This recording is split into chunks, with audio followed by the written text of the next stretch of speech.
Now it's time for more of Southern California's sports fishing voice. Let's talk hookup. Get ready for more of the best fishing information and the hottest tips on improving your angling skills. Let's Talk Hookup is sponsored in part by Ford, the official truck of Let's Talk Hookup. Shimano Rods and Reels. Fish with the best. Shimano. And now, Southern California's sports fishing voice, the hosts of Let's Talk Hookup, Pete Gray, Rock Cod Rick Maxa, and Corey Sandin. Welcome back. Hour number 2, Let's Talk Hookup, right here on the Let's Talk Hookup app, Facebook and YouTube Live. Pete Gray here, along with Rock Cod Rick Maxa in the world headquarters here. Let's Talk Hookup. We're watching the American Angler unload right next door here at Point Loma Sport Fishing, and we have a couple of great guests here, Bohdan, Vadis, and Captain Matt Bralla from Two Fish Jigs. Of course, Matt also runs a San Diego, the captain of San Diego, and he also, we haven't talked about it, Captain's Concepts too. He's got a lot. The guy's got a lot going on. Off season is like my favorite time for Captain's Concepts too, because like that's when you get like the juiciest of them. Like Captain's Concepts is so killer in the summertime for.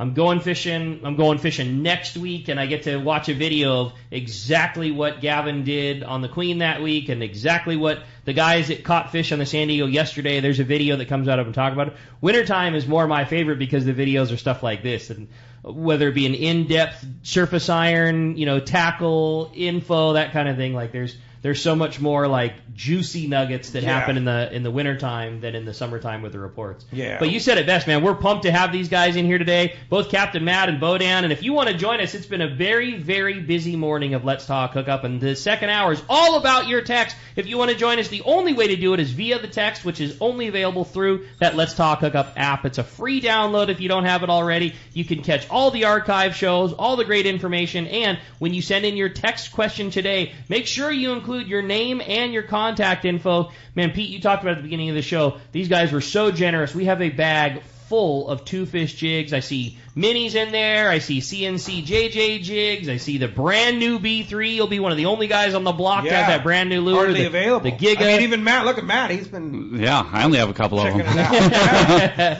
My favorite color that Bralla hates is in there, the Wounded Soldier. It's just going to be a really cool prize pack for one lucky caller or texter at the end of today's show. All right. Hey, I don't know. I like this color right here. Oh, we love you. That's a new one. That's a new one, huh? Yep. That one looks like it's fishy.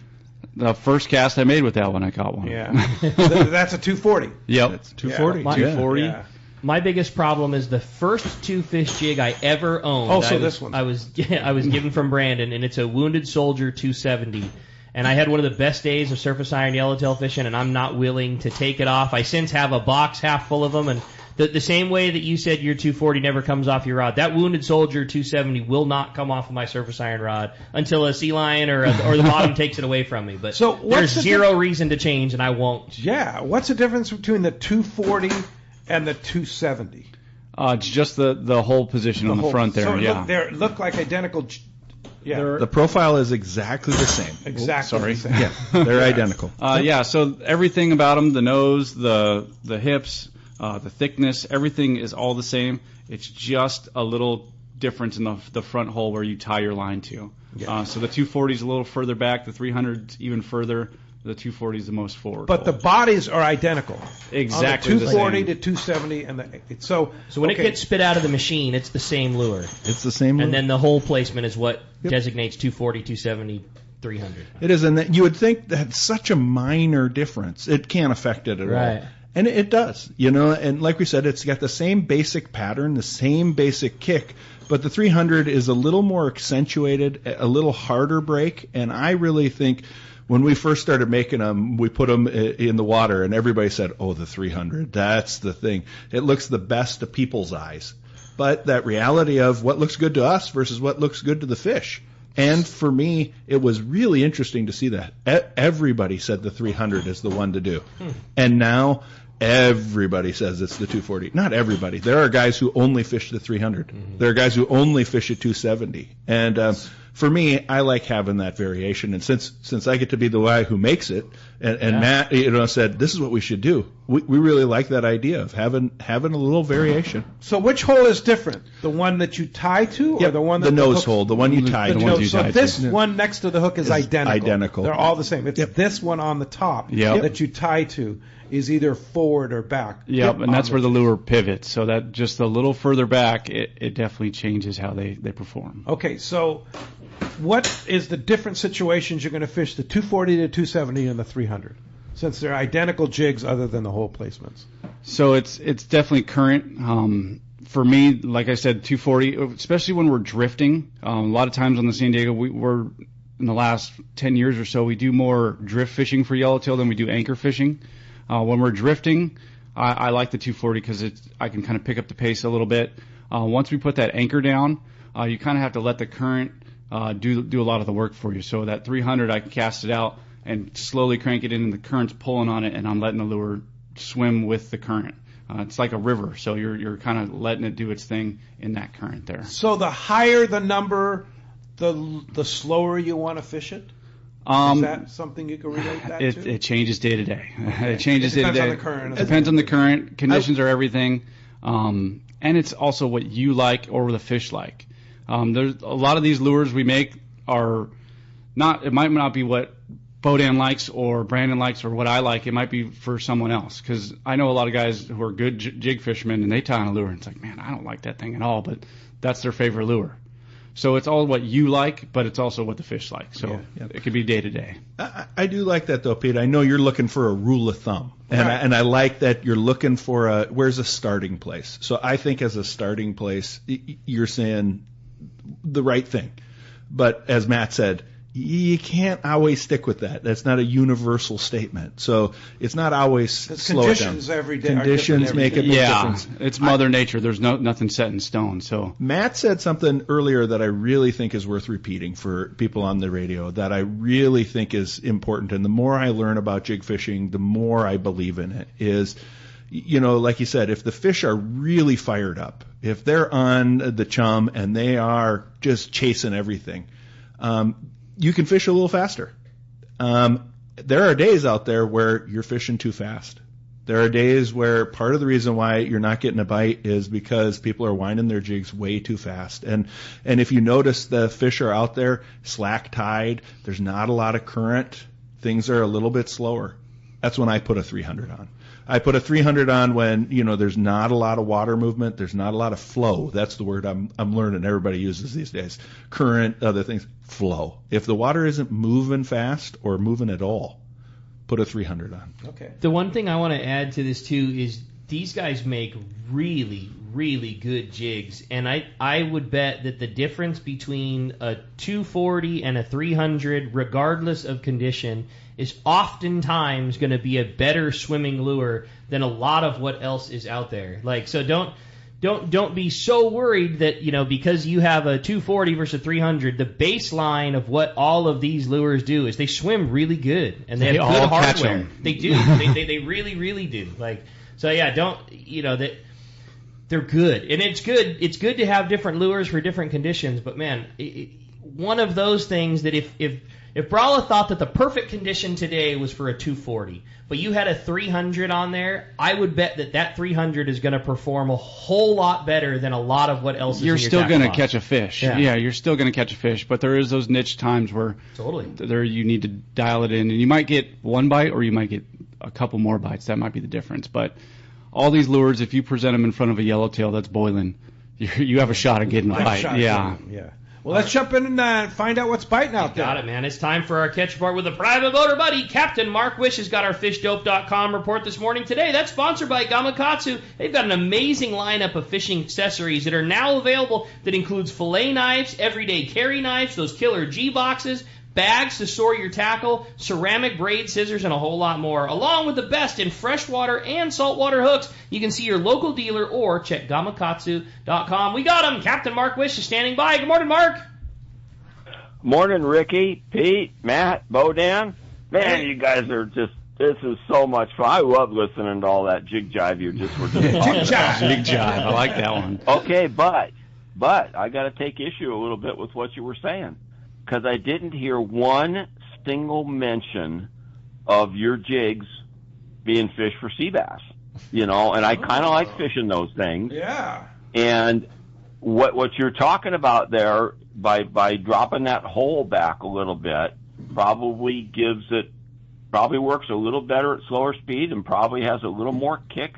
And that's the surface irons that I would always look for in the old tatties, and mostly tatties, for fishing sea bass on surface iron, of which I've caught more than a few. So that's a whole new dimension you guys can talk about. You caught more than a few sea bass on a surface iron, Mark. Oh, I have. Yeah. Oh, yeah. Okay, I like that. We've had some. In fact, one classic day. We can take a little sidebar here. But John Anders and I were sitting inside the West End on a little strip of kelp with perfect conditions, watching all the boats that were running around the West End and going to the so-called big bite down the back. And we had the most incredible surface iron bite on big ones, 30 to 40 pounders, watching all these guys going around, and the whole fleet mounted up back there where the fish had been for 3 days and caught nothing. It was awesome. Shit, it was good. Yeah. Good stuff. But no, sea bass, they, when they're on the bait schools, and obviously it's not a squid grounds thing most of the time, although there are some techniques. But when they're on the edge of kelp, chasing the bait around and stuff like that, yeah, we've had some good sea bass surface iron fishing. But we digress. Cool. So what's been going on out there? Well, not a hell of a lot. But this is because it's the last report of the fall season. Tomorrow is the first day of winter, winter solstice. Whoa. Shortest day of the year. I think it's 9 hours and 54 minutes of daylight. And but what's cool about that is that in a couple more days we start tilting back toward the sun. We start gaining a minute or and later on even 2 minutes a day, and that means summer is right around the corner, boys. I like the way you think. Yeah, but for the time being, we got to make the best of what we got. So along the coast here, no shortage of squid around. You guys want to stock up right now. There's a big area of bait that moved in right out in front of San Pedro, so it's really easy to load up right now.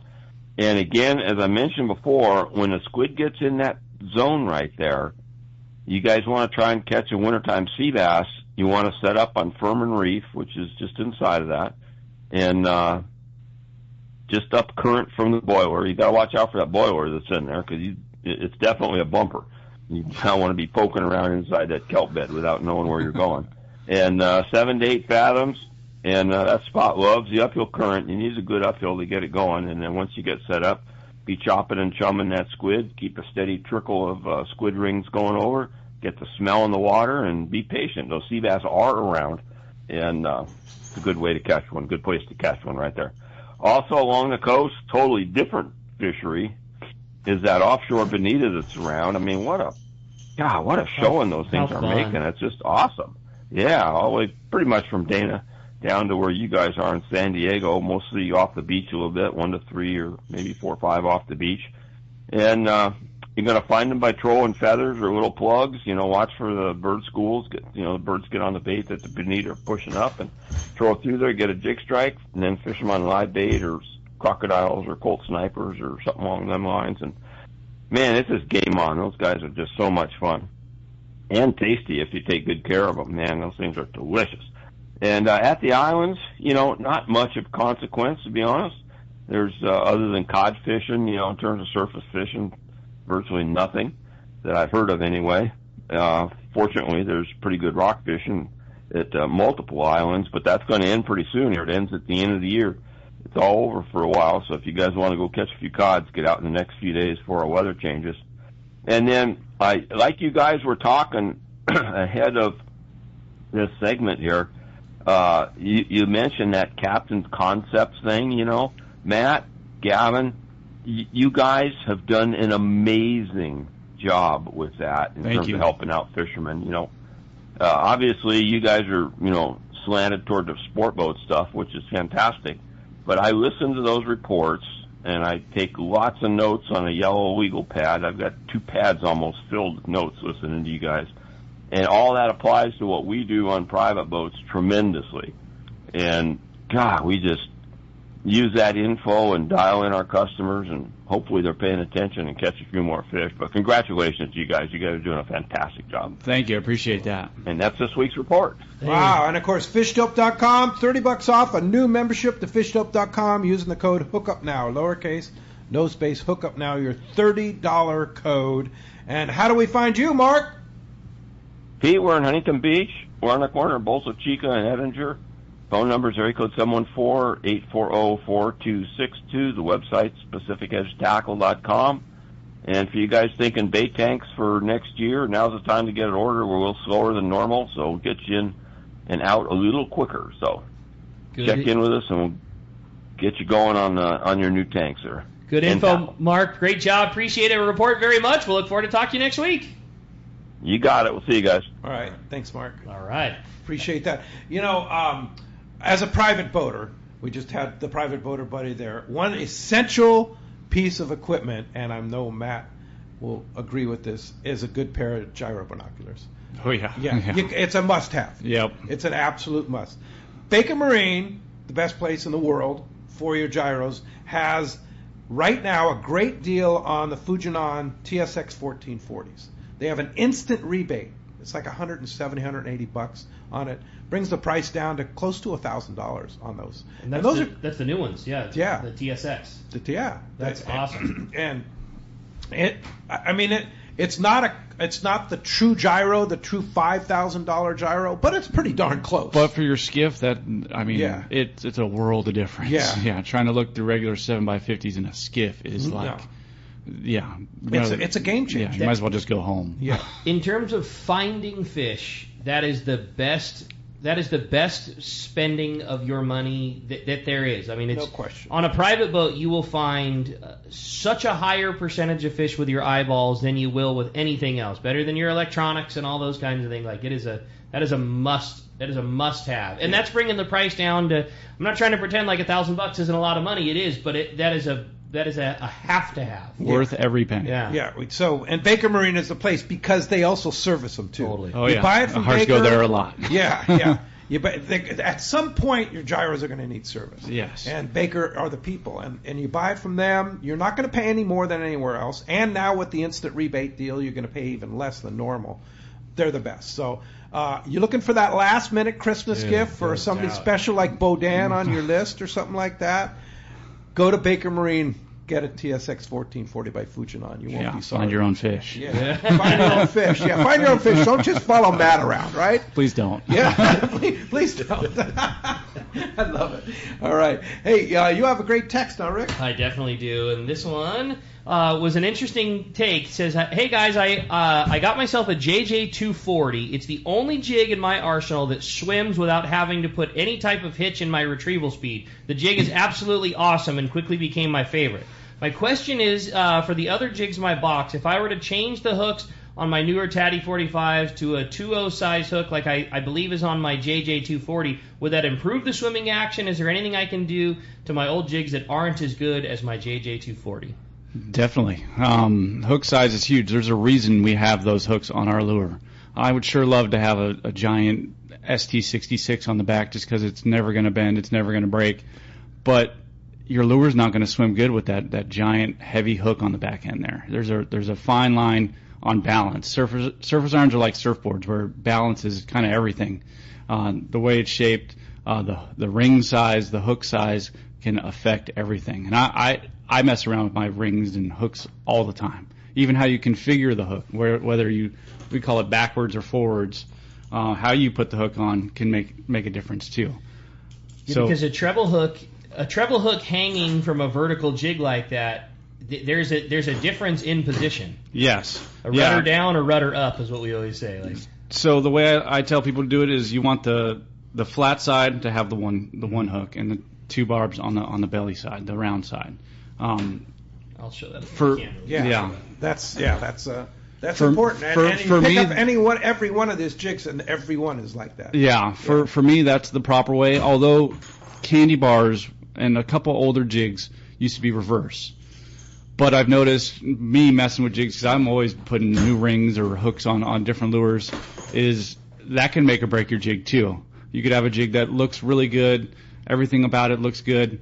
your hook could be backwards. Or you have the wrong hook on there and it's popping out of the water. If you have too heavy a hook, it's going to pull your tail down and your nose is going to come up. So if you have too heavy a hook, it can make your jig pop out of the water. You have too heavy of a ring, it can affect how your lure swims as well. So on the smaller jigs, smaller hook. Exactly. On the larger jig, bigger hook. Larger hook. Yeah, but not too big. Not too big to where it's going to create drag and weight. Yep. Yeah. The old days. So the caller did ask, and we'll give them the straight information. It's a 3.0 hook we use on the 240, and then it's a 4.0 on the Giga. And then what about the A 2.0 and a 1.0. So it goes down in size as the jig gets smaller. So LJ has a 2.0, and it depends if you're a VMC or a Mustad guy. So some guys love the old Mustad hooks. They're a little bit bigger.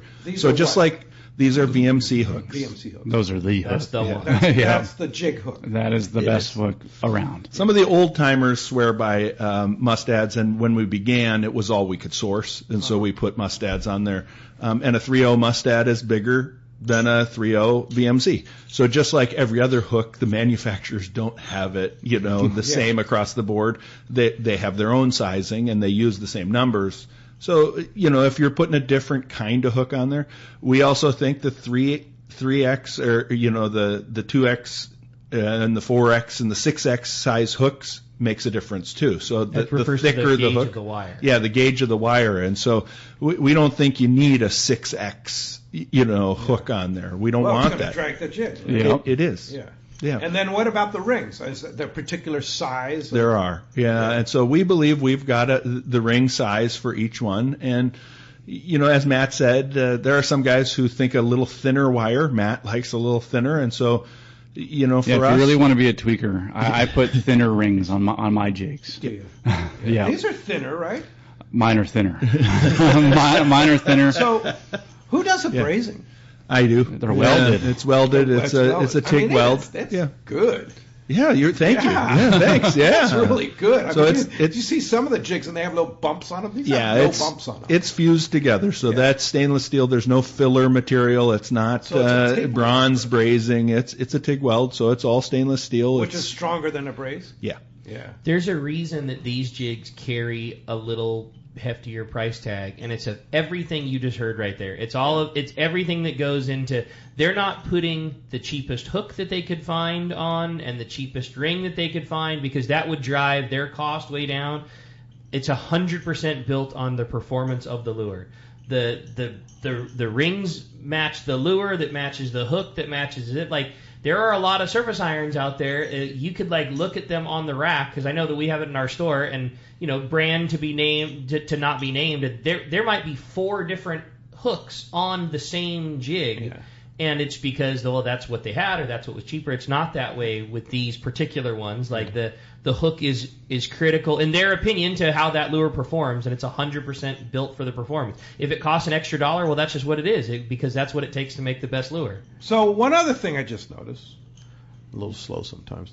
The B3 and the Giga are the same size jig. It's the same length. Same length. It's just a different hole placement. No, the shape of the jig is different. Oh, okay. Yep. The length is the same. So and the B3 weighs a little bit more. So when you say same size, are we talking length or are we talking weight? Okay. Yeah. Right. So is it different materials in them? It's the same material, but they're different shapes. Thickness. Yep. Okay. All right. I see now. You turn it on the side, and then you can see the difference in the thickness. And the profiles. Yep. Yeah, and the profiles. Yeah. Amazing. How do you figure all this stuff out? Well, a lot of failure. Well, you know what's really going to work? That didn't work at all. And even when you're machining, when I sandcast them at first and we play with shapes, and then you come up with, is it going to hold up when the machine makes it? Because sometimes, you have limitations based on the bits, based on the kind of machine. And so, as you go down in sizes of bits, and end mills is what they call them, you can get finer detail.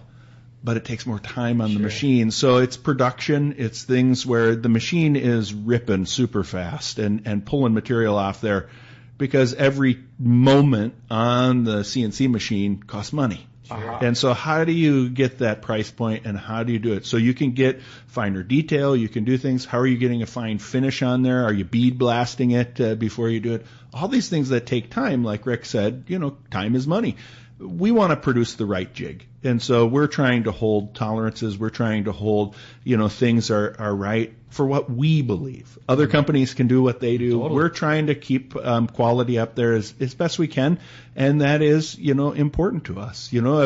Matt told me one time, if our name is on it, we want it to be right. And, do you do your own CNC work, or you sub it out? I used to do it all myself, and now I have a partner that we use, and I'm really grateful for the work they do, to produce the thousands and thousands of jigs we do. Sure. One guy can't do it, and so I have a partnership with a CNC shop here in town, and I'm very grateful for them.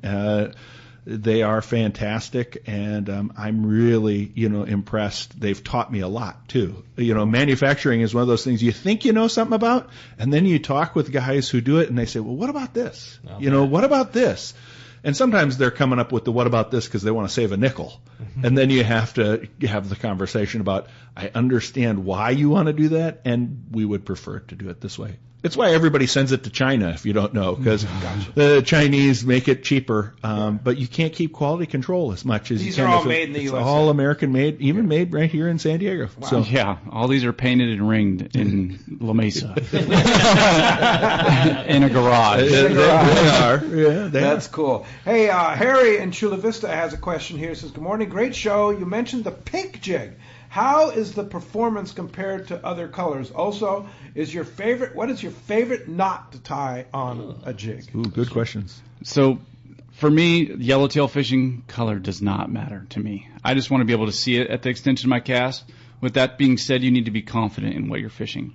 If mint seems to be the hottest color around, I very rarely fish an all mint jig, but that's just because I don't think it really matters. But pink's going to get bit just fine. You put it in front of a yellowtail, it's more about how it's swimming, and these lures swim. So they will get a bite. As far as knot, I tie a San Diego knot. San Diego knot, direct to the jig, just a single San Diego. And single San Diego. It's the quickest, easiest, and it works just fine. San Diego jam is the thing. Here's what I would say. This is what I heard from a tackle guy, a seller of tackles. Hot pink and chartreuse are the two most popular colors across all fish species. Really?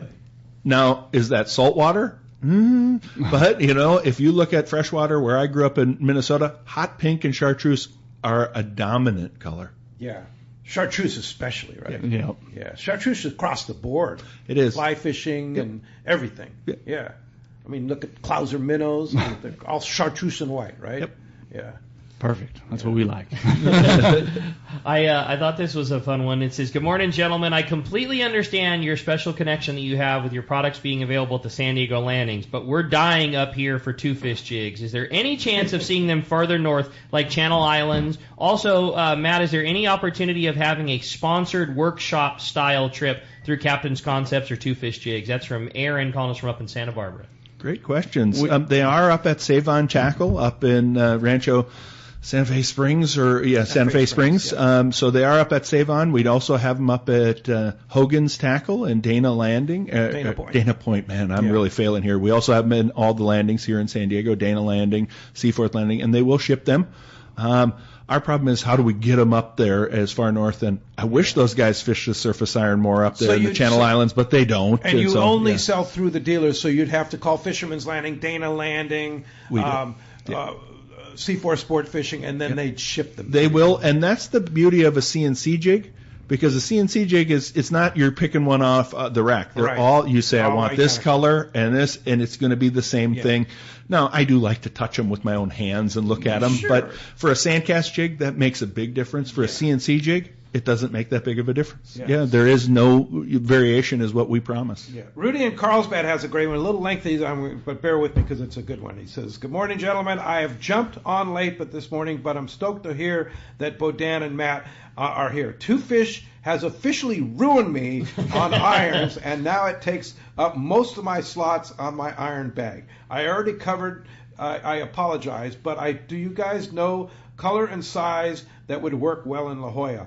As well, a brass monkey color and retrieval. It seems I have more 240s than the rest, but man, I think every two-fish iron I have has gotten bit. Thanks for everything. Great show. Thanks, I Rudy. love that. Yeah, you guys gotta love to hear that kind of stuff. For La Jolla, traditionally it's a small jig place, fishing A1s and Teddy C's and stuff like that. So the Mini or the LJ are smaller offerings. If you wanted to downsize and if you think that's the name of the game, definitely the Mini's a sleeper. It's tougher to fish because it is smaller, but I've gotten some bites in La Jolla on that jig, as well as the LJ. This is the Mini, right? That's the Mini, yeah. So it's like a A1 size lure. If the fish are boiling around, they're tough to hook. There's something about a small lure. And how do you fish it? Fast, slow? Standard, medium fast, or medium slow. It depends on conditions. But your standard surface iron retrieve, maybe a little slower just because it is a smaller lure, especially if you're fishing it on like a Trinidad 40 or something. If you're able to cast that lure on a traditional jig stick, you might have to slow it down a little bit just because it is a smaller lure. It doesn't have the same kind of tolerances as a big jig. That small jig swims and gets bit fantastic. The difficulty is just getting it to them. Right? Yep. You got to have that one. You need to start to have a little bit of specialized gear to make that happen. It's so light, a lot of guys struggle to cast it on a Trinidad 20. I even have some friends who are fishing it on, the low-profile bass gear and doing really well on it. I was going to say, like something you'd fish calicos on. Exactly. Right? I had a day on the Twilight boat where I had a 240 on because that's what I fish a lot of the time, and I wasn't getting as many bites as I wanted. And I put on the Mini, and there was a window where almost every cast I caught a calico. Now, This is the question, too. Do you want to catch big fish or the most fish? Because this is where I would say, in La Jolla, they do get keyed in on smaller baits, but is it required? I would say no. I think you can fish a 240 or even a Giga in La Jolla and still get bites. There are days, though, where it will outperform. And if you're going for numbers, I think the Mini in La Jolla is where to go. If you're trying to catch the most fish, now are you going to catch a lot of shorts? I get shocked how many tiny calico I catch on the Giga. I get shocked at what they'll eat and what they'll attack. For me, that is a great question. And he said colors for a yo-yo. Man, yo-yo, I think, whatever color you want. I'm thinking Tranks 400 all the way with this thing. Yeah, it works well. Huh? You can cast that good on a Tranks 400. Yeah. Our buddy Danny was, when we went bluefin fishing, foamer fishing, was fishing that on like the smaller grade bluefin, and it was lights out. Deadly. Tranks 400 working really good. Really? Yeah. Hey, when we come back, we got a lot more Let's Talk Hookup coming your way, including a yo-yo jig question that I thought was a fun one. Hey, we got more Let's Talk Hookup on the Let's Talk Hookup app, as well as Facebook and YouTube Live. It's sales event time, and it's happening now at your San Diego County Ford dealers. The Ford year-end sales event has limited time offers featuring Ford Bronco and Bronco Sport with standard 4x4 capability and GOAT modes. Goes over any type of terrain. I know people that'll be taking their own Bronco Sport around to tackle their holiday to-do list. Shopping for the perfect gift? How about the Ford Explorer, the all-time best-selling SUV that can fit the whole family this holiday season? Inventory is arriving daily with great selection to take your test drive. Come see the award-winning lineup yourself before the year end. Hurry into your local San Diego County Ford dealer today. It's time for the Power Pro 30-second seminar. I like catching big fish, and I like smaller reels, too. How do I make sure that I have the capacity to land the big one? I fill my reels with Power Pro Max Quattro. It's 25% thinner than standard Power Pro, so you get more line on that small reel. Power Pro has a complete series of highly effective lines, including the brand new Power Pro Depth Hunter Offshore, with different colors every 100 feet. Perfect for flatfall fishing. Want to learn more? Check PowerPro.com. Hey, it's time to talk about great gear from Shimano. And, when it comes to throwing surface irons, Shimano owns the market when it comes to the right reels for it. You heard it from the man that is the lures, the Trinidad 20. And I agree, it is the single best surface iron reel that's ever been made, and I don't know how it could ever be topped. Yeah, for sure. And then, of course, Bohdan and my favorite, Tranks 500. You talk about ease of casting and ease of use. You don't have to worry about going back and forth. It levels the line out for you. It's great. And then we talked about smaller jigs. The Tranks 400. Works fantastic. Yeah. You can throw it on a Tranks 500 too. Yeah, all of them. So if you want surface iron, Shimano's the only way to go. Tranks 20, Trinidad 20, the Tranks 500 and the Tranks 400 at your local Shimano dealer. A top fleet and superb fishing is what Seaforth Sport Fishing in Mission Bay is all about. With free parking and fully stocked tackle shop, it's no wonder Seaforth Sport Fishing is a favorite among anglers. Come aboard top boats like the Aztec, Cortez, Endeavor, Apollo, Outer Limit, Elgato Dos, Pride, Tribute Pacifica, Pacific Voyager, and the Voyager. Plus, the new Seaforth, Sea-Watch, and San Diego offer the finest half and full day trips available. Seaforth Sport Fishing. For charters or regular open party schedule, check seaforthlanding.com. Run by fishermen for fishermen in Mission Bay. Welcome back to Let's Talk Hookup. Having a great time here this morning, talking fishing, having fun with you. Still plenty of time to text in your questions if you want to talk to the boys. They're only available through the Let's Talk Hookup app, and make sure you include your contact info because there's some really good ones in there. Yeah, there's some really good ones. You have a great text? I thought so. We talked a little bit about yo-yo jig fishing a minute ago, and this one kind of ran off the desk. Good morning, guys. Hoping you could talk a little bit about yo-yo fishing. Thanks to you guys, I've got my surface iron gear very dialed in, and I really like fishing those setups, fishing the yo-yo. Hoping Bralla can talk a little bit about what length and style of rod you use, what style of reel you like to use. My plan for this off season is to build a full yo-yo outfit before the season fires off. Looking forward to going on a few trips on the San Diego this year. That's Rory and Lakeside. All right, so for me, a yo-yo setup, I go heavy because you can get away with it. For me, I fish a Fathom 40 or a Torque 40. You could get away with like a Talica 20. I like the Fathom just because it's a little bit lighter. And I fish an 8-foot rod. I fish a CalStar 800 XH or double XH. I'm either fishing 50 or 60 pound mono. But the key for me is I have my reel almost all the way full with braid. And I'm fishing a mono top shot, a long mono top shot of like 75 to 100 feet. You need that stretch in there just because the treble hooks and the heavy lure, you need some shock absorption. But you want to have your spool full of line when you hit the bottom, just so you can have speed control. If we're fishing really deep, sometimes we fish out in 50 fathoms. And if your jig hits the bottom in 50 fathoms, you have a lot of line off your spool. If you don't have a lot of line on your reel and you have a tall spool or you have a smaller diameter spool, you're not going to be picking up the same kind of line. You might be winding really fast, but your jig isn't going as fast. So if you have that more line on your spool, you have more depth control and speed control at depth. So I have 65 or 80 pound braid almost all the way to the top of the spool with 100 feet of mono. And I do a lot of casting. That's my biggest thing with yo-yo jigs, especially in shallower water. If we're in 20 fathoms or shallower, I'm doing a lot of casting. A lot of times, especially at the islands where there's sea lions, the sea lions are on the boat and the yellowtail don't want to come underneath the boat. Even though I'm setting up with yellowtail underneath the boat when we stop the boat, doesn't mean they're going to stay there. So casting around, casting where the chum is, or watching the birds, casting out and away and fishing at a 45-degree angle is really, really big deal. My favorite yo-yo jig reel by a ton, and I think it's the greatest thing ever. You have to get a little bit tweaky to make it just right, but it's that Shimano Osea Jigger 4000. Oh, yeah. But you've got to make some modifications to make it the right yo-yo jig reel for fishing at home. It's a great jigging reel out of the box, but it's not meant for winding a zinc donkey up. But if you got to take the handle off of it and put a traditional Trinidad 30 style handle off of it. In my opinion, you got to remove the auto engage you have feature. To remove that. But if you take that out, which we do at the shop a lot, and you put a traditional handle on there, I don't think you can beat a yo-yo jig reel. That's because you get exactly what Matt's talking about. You get that nice tall spool, you get a real high rate of retrieve. But there's something about the power of that reel is just incredible power. Crazy. It is crazy. It's crazy. So what handle do you put on it? Just a Trinidad, like the same handle that would come on a Trinidad 30. Okay. But the problem is that's not a cheap handle. One of the reasons that a Trinidad 20 feels so good in your hands is like that handle's it's nice and it's got bearings, so you need to buy that reel, then get a Trinidad 20 or 30 handle that does fit. You got to do a couple of real minor modifications. What I did was just shorten up the handle because they have the two handle holes. Mm-hmm. I just shorten it up because when it's jigging style, it's long, and that's going to be tough to yo-yo fish. But if you shorten it up a little bit, if you don't want to buy a new handle.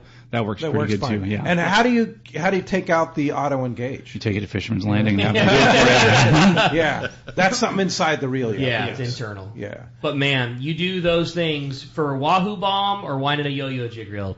That reel is gnarly. The Osea Jigger 400. 4,000. 4,000. Yeah. Yeah. That reel is got some. Yeah, and it's a lever power. drag reel. Star drag. Excuse me, Star drag. Yeah. Star drag. Yeah. It's The 2000 they make in a lever drag or a star drag, but this you want it's if you took a Trinidad, made it 40, made it a little skinnier, made it just That is a very, very good reel. Cool. We've caught a lot of cows on mine. Oh. Yeah, for jigging. No kidding. And you wind them in. And that's that's a single speed star drag reel, and I've watched the boys on his boat catch giant ones. Like it just defies what should be able to be done on a star drag single speed reel. Power. It's got a lot of power. So Derek in Lake Elsinore wants to stay on the same subject, and that's yo-yo fishing. He says, I know you guys are talking about hook size on surface irons affecting the way it swims, but is it okay to upsize the hooks on a yo-yo jig? Absolutely. I would say yes. Yeah. You could go to those owner ST66s or hooks like that and definitely get away with it. Bigger hooks.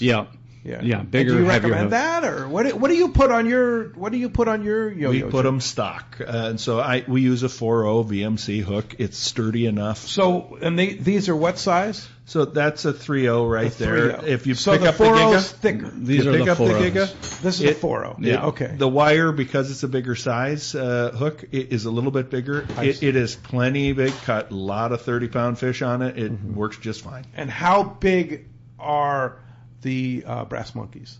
What size are those? How big are they? The hook is a 4.0. No, but how big is the jig? Are they come in different sizes, different Nope, weights? there's only one size brass jig we make, and that's the brass monkey, whether it's CNC or whether it's hand cast. The reality is that brass is heavy, it gets down, it's dense, and about the size of a 6X Junior. Yeah, it's a smaller profile jig, Yes, but smaller since it's profile. brass, it sinks about as fast as a full size jig. so that was our idea, something that's heavier, but we don't want a full size jig. So we would say it's a step down from a full size. You made a very boutique jig at one point that was really expensive, that was really cool, and it was a brass LJ. Yep. Is that something that ever is going to be a thing, that a show special thing, or is that just something that was more than it was? If guys ask for it, we'll make it. I got you. If guys ask for it, I think the brass monkey is way better than the LJ. But Matt caught a big one winding it on the surface. So it does have some motion in there and does really swim, I think, really good.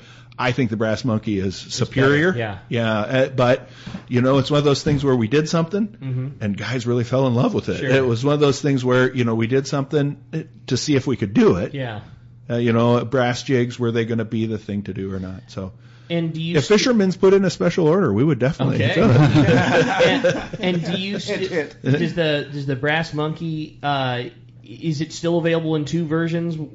It is, and CNC at knots, PCS it will be available. We're partnering with Ola Cappy. So Captain Danny is going to be selling some hooded sweatshirts and is going to be selling some CNC lures for us at the show, and we'll Who have. is that?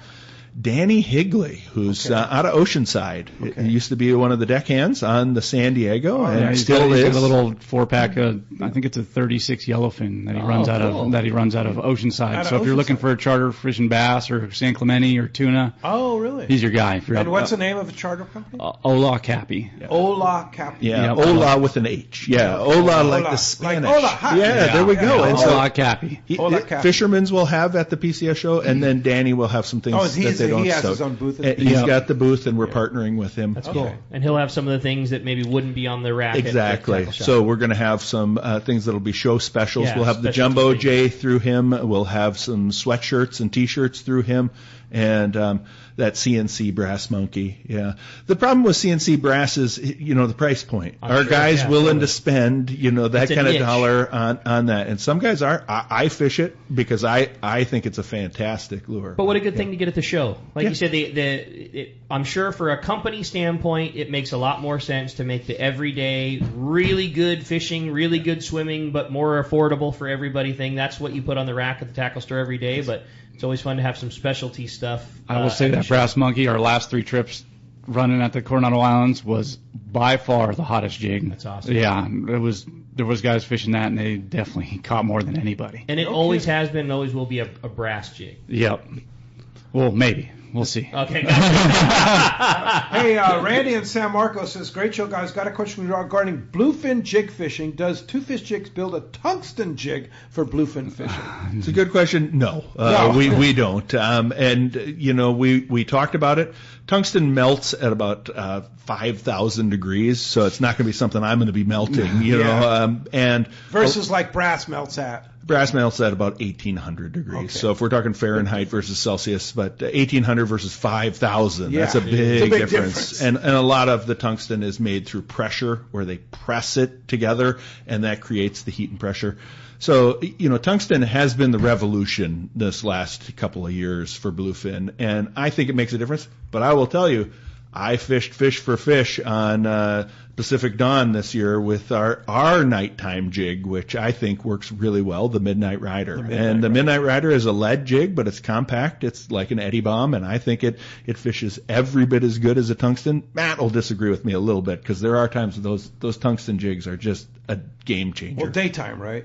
And nighttime. Yeah. I don't get to fish much at night, but talking to Gavin, it definitely is a game changer in the nighttime. But it was definitely a game changer in the daytime too. Yeah. Well, I'll tell you what's nice about a Midnight Rider is you're out the door for a couple of months. And you need to submit your W-2s and your last tax return if you're wanting to buy a couple of tungsten. Yeah, you got to take out a loan for those. Yeah, for sure. Speaking of Gavin, your partner in Captain's Concepts, let's talk a little bit about Captain's Concepts. What do you guys do on? And I got to set a date. Got to work with you and Gavin on getting you guys together. Yeah, we'll come back out. Come out before the season starts. It's always better on Let's Talk Hookup to get these guys when they're off the boats. Yes, it's tough during the summer, which is this time of the year. What's going on with Captain's Concepts? We're still going strong. I would say videos aren't as we're not putting them out as much, but the last few videos I made have been a lot longer. Hour, 45-minute long videos, deep diving in all kinds of stuff. Surface iron fishing. Last year we talked with Danny. I sat down with Danny and did, I think it was almost 2 hours. Danny Wade. Yeah. And we're probably going to do another one of those. I know Danny wants to come back on. It's good talking to someone else. We're trying to incorporate a few more guys, just because I'm doing the full day thing. He's doing the 1 to 3 day thing. We'd like to get some more long range stuff involved. Maybe I just did a Cedros video. So if you have questions, we're always open to questions. A lot of guys hit us up, like for trips, they prep their stuff. I have these rods, what do I need to bring? But we also do a lot of videos where guys, I'm struggling with this. Can you go talk about that? And we do a lot of videos like that too. I think that's the very best value of Captain's Concepts, is more than just the instructional. Is like you guys do such a good job of being a direct access. Like you become a member of that, like you get a platform that you get to talk to Captain Matt Bralla and you get to talk to Captain Gavin. Yeah, you can shoot me a message about really anything fishing and I'll shoot you straight. Yeah. For the most part. I know those two guys. I caught my first 100-pound tuna with Gavin on the Pacific Queen, and I've had my best yellowtail day fishing with Captain Matt. And so, those two captains have a special place in my heart personally for fishing with them, and have grown so much as a fisherman learning from these guys. Yeah. They've learned a few things from being on the water. And as teachers, I think that's the thing. Who knew a boat captain could be a teacher like this? Who knew he had a future in education? Wow. Yeah. He's doing great. He is. That's what you do. I just want to catch more fish. That's it. You have a great text, all right? Yeah, I thought so. It's from Chuck from Long Beach. He said, what changes, if anything, in your presentation fishing surface iron from when you fish yellowtail versus something different like bonita or bass, etc.? Absolutely nothing. Let the jig work. There's a lot of guys in the old days where people would vary their retrieve. I've heard a lot of guys say that was a barracuda retrieve, that was a bonita retrieve. That might have been true at one point in time before jigs were really figured out, if we're talking 60, 70 years ago. But today, I use the same retrieve whether I'm fishing calico bass or yellowtail. I maybe slow it down a tiny bit with calico, but I'm going to disagree. Yeah, I'm going to disagree. Yep. For bass, I slow down a lot. Yeah. I'm slow rolling that jig and keeping it out there, and that's the only time I think color matters. I'm a definite believer that color for bass makes a difference, and whether it's the wounded soldier, I like yellows and like oranges for bass, and sometimes white, especially in La Jolla. seen white lures work really good on the bass, more than like the standard like yellow, caterpillar yellow type stuff in La Jolla. Do you think there's a difference in retrieve though, other than slowing it down for calico?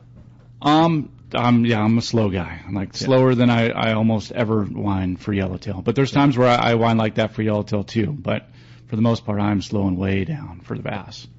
But not bonita.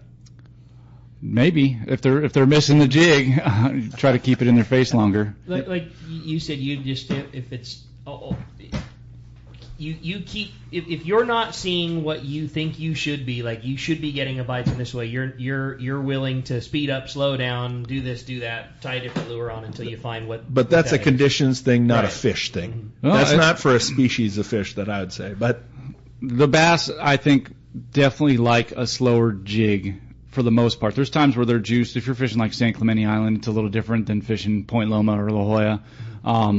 But for the most part, I do slow my jig down and let it do its thing. For yellowtail, they're a little more amped, and they're willing to chase a lure down. A bass will chase a lure down, no doubt.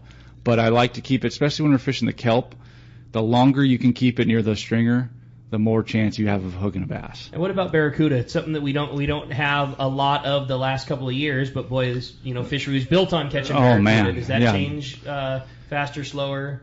Day to day. Once you, and like with barracuda, if you find the right speed or the right, just the right action, you can just clean their clock. Yeah, it's pretty cool. But sometimes they want it fast, and a lot of times, the one thing I will say is when there's yellowtail mixed in with barracuda, finding out the right speed for that. If you can catch the yellowtail when the barracuda are going crazy, you're definitely stepping your game up. And is that usually faster than the barracuda? Not but always. Not necessarily. Not always. No. Interesting. Most of the time it is faster, or going with a bigger jig. That Giga was kind of a thing where, like, if we see those barracuda around, I would usually bump up in jig size just to kind of keep them off it. One thing that I learned a lot in La Jolla was you want the barracuda to be on your jig. You don't want your lure just out there in the open. You want the barracuda's attention. You want the barracuda bumping your jig and stuff. You want to get the barracuda to bite it, pull it away from them, and that's when the yellowtail will bite it a lot of times. So, yeah, you want to create competition. I like that. One of the things I think, I struggled with barracuda fishing for a long time is sometimes barracuda will hit the front of the jig, and you have to wind it through their mouth to get the hooks in them. And there have been days where, for whatever reason, you come tight on a barracuda, or you think they have it, and you didn't get the hooks in them. They just bit it and are swimming with it, and that's one of the things that I think a lot of guys struggle with. Yeah, all right. Hey, Sean in Blossom Valley says, good morning, guys. Great show. How long do you like to wait before reeling your surface iron? I typically shoot for 10 feet down before reeling, and what do you prefer?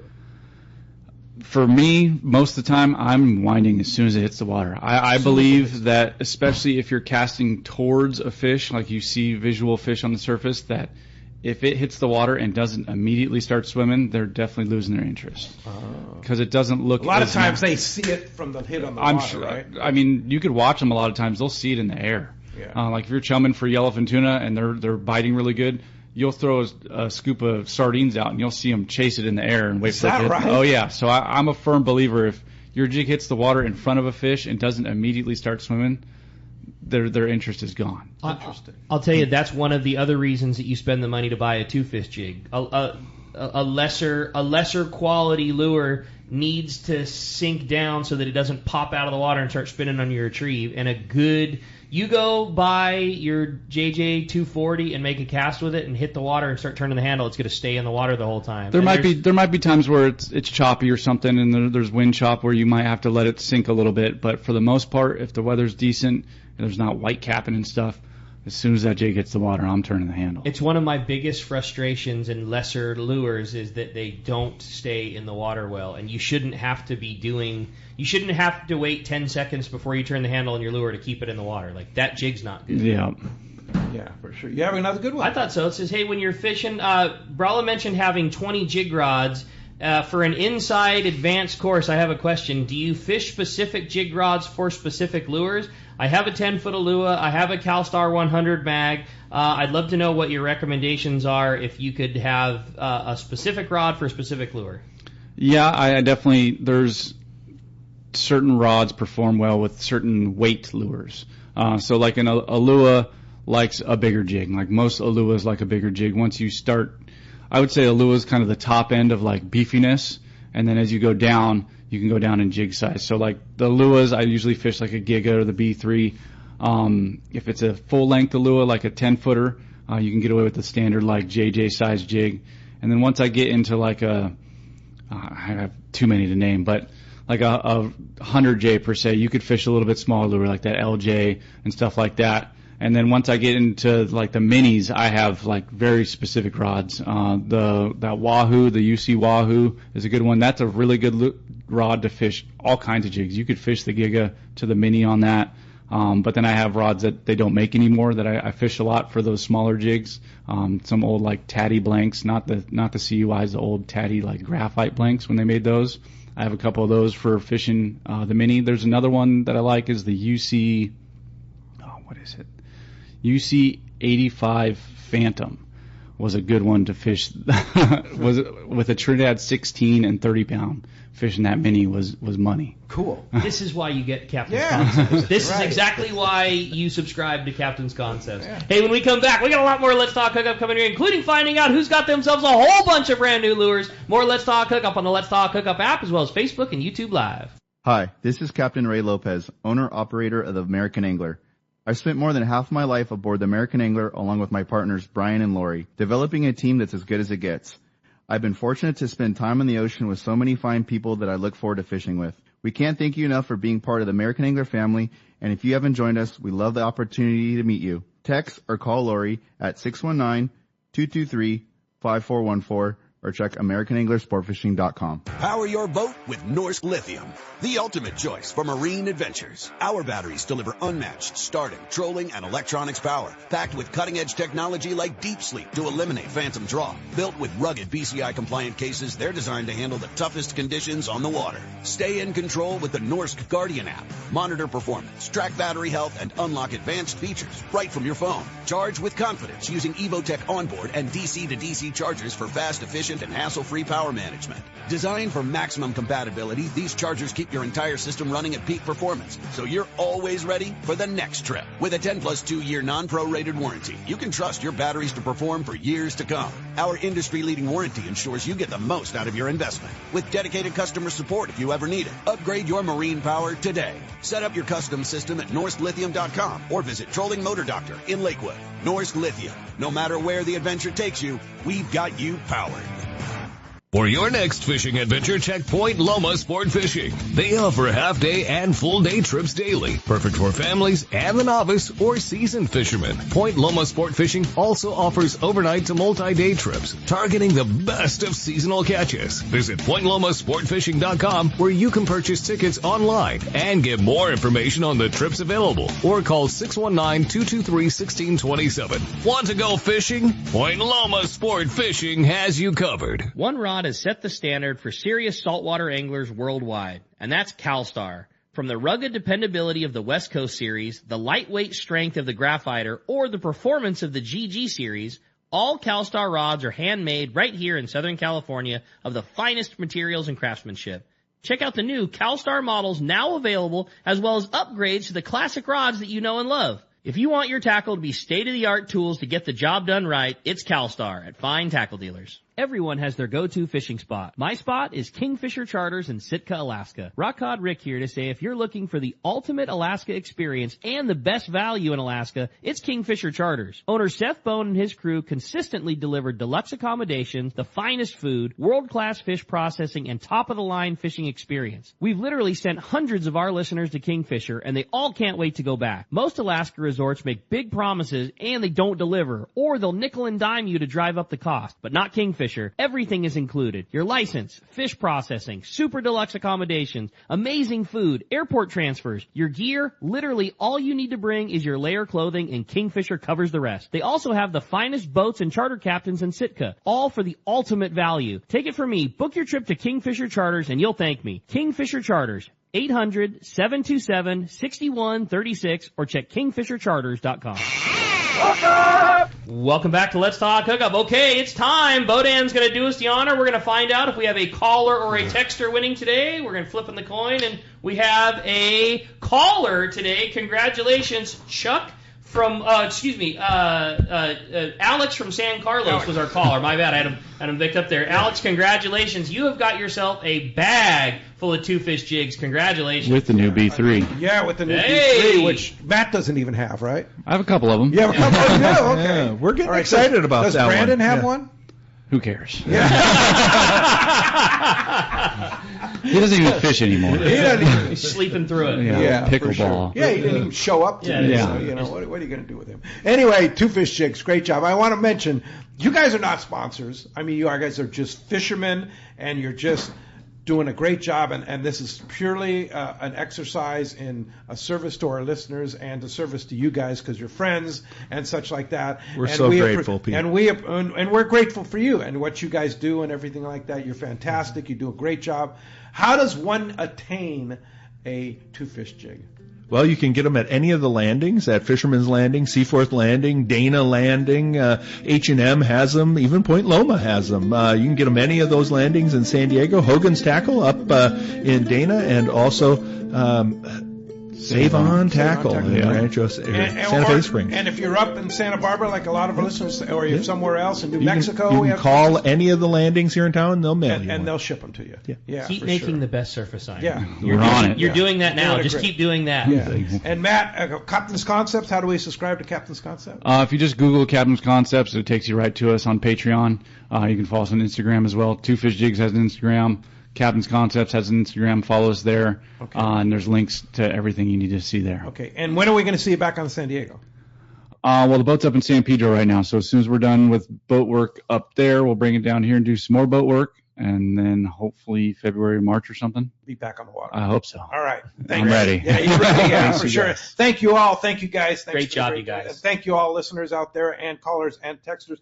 And we'll be back. Tomorrow is the big day, the Christmas Spectacular, right here with Corey, Rick, and myself. We have 7 prize packages that are each right around $300 to $500 each to give away tomorrow. It's going to be quite the day. You know the story. Great stories, songs, poems, contributions to the show. That's what we're looking for. 7 and 9 a.m. tomorrow morning. Right back here on Facebook, YouTube Live, 97.3 The Fan, and, of course, that Let's Talk app. We'll see you then.